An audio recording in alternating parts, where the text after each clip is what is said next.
Hello friends, அஸ்ஸலாமு அலைக்கும். நான் இன்றைக்கி ஒரு ஐட்டம் செய்ய போகிறேன். அதோடு நடந்த ஒரு பெரிய காமெடியை தாங்க உங்கள் கூட ஷேர் பண்ணிக்கலான்னு சொல்லிட்டு வீடியோவாக போட்டிருக்கேன்.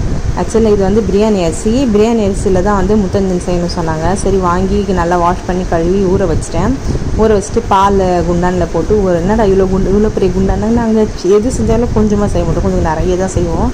அதனால சரி பெரிய குண்டானை வச்சு ஒரு 1.5 லிட்டர் பாலை வந்து குண்டானில் போட்டு அது பாட்டுக்கு அடுப்பில் வச்சுட்டு ஸ்டோவ் வச்சுட்டு வந்து பாதாம்லாம் உரிச்சிடலாம். அது வரைக்கும் பாதாம் நான் ஒரு 50 கிராம் 100 கிராம் பாதாம் வாங்கினேன். 100 கிராம் பாதாம் வாங்கி ஊற வச்சுட்டு அது உரிச்சிடலாம். கொஞ்சம் நேரம் ஊறினா தான் சீக்கிரமாக பிரிஞ்சு வரும்னு சொல்லிட்டு உரிச்சிட்டு அதுக்கப்புறம் வந்து ஸ்லைஸ்லாம் நீல வாக்கில் கட் பண்ணிக்கோங்க சொன்னாங்க. ஸோ மெனி டிஸ்டர்பன்ஸுங்க, நிறைய டிஸ்டர்பன்ஸ் வருது. ஃபோன் நான் எப்பயாவது ஒரு நாள் தான் ரெக்கார்ட் பண்ணுறேன். அந்த ரெக்கார்ட் பண்ணும்போது கூட யாராவது ஃபோன் பண்ணி டிஸ்டர்ப் பண்ணி விட்டுறாங்க. நான் என்ன பண்ணுறது?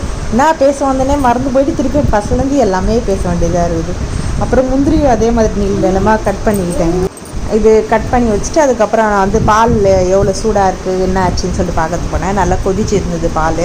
அதை கொதிச்சதுக்கப்புறம் வந்து ஊற வச்ச அரிசி இல்லைங்களா, அதை வந்து பிரியாணி அரிசி எடுத்து எல்லாம் போட்டு நல்லா கொதிக்க வச்சிட்டேன். இதுக்கப்புறம் தாங்க காமெடியே நடந்தது. அந்த அரிசி கொஞ்சம் இப்படி பண்ணிட்டோம். அந்த அரிசி வேகுதா இல்லையான்னு பார்க்குறதுக்கு போனால் எல்லாம் பொங்கி போச்சுங்க. அரிசி மாதிரி இல்லை. அதுலேயே இது போட்டு கலர் பவுடர் போட்டு கலக்கி விட்டேன். அதுவும் பார்த்தா பொங்கலில் கலக்கிற மாதிரியே ஒரு ஃபீல். எனக்கு செம்ம சிரிப்பு வந்து அப்பா பார்த்துட்டு முன்னாடி பண்ணி வச்சுருக்கேன். அதோட இப்போ நான் பொங்கல் கையில் இந்த மாதிரி சரி சர்க்கரையை ஊற்றுவோன்னு சொல்லிட்டு அதுக்கப்புறம் சர்க்கரையை போட்டால் இன்னும் குண்டா ஃபுல்லாகிடுச்சு.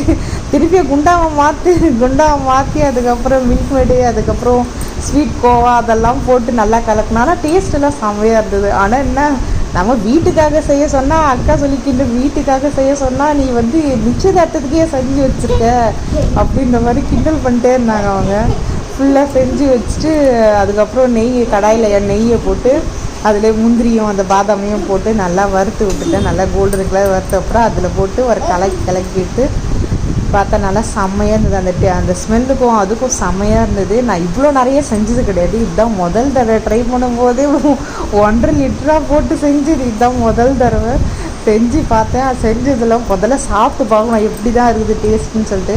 ஆனால் சும்மா சொல்லக்கூடாதுங்க. இவ்வளோ கஷ்டப்பட்டு செகண்ட் சாட்டர்டே கரண்ட்டு கூட இல்லை, ஃபோன் வெளிச்சத்துலேயே ஃபுல் வீடியோ எடுத்து கூட நல்லா செம்மையாக இருந்ததுங்க. நீங்களும் வீட்டில் ட்ரை பண்ணி பாருங்கள் எப்படி இருக்குது. இந்த வீடியோ பிடிச்சிருந்தா லைக் பண்ணுங்கள், ஷேர் பண்ணுங்கள். பாய். அவ்வளோதான்.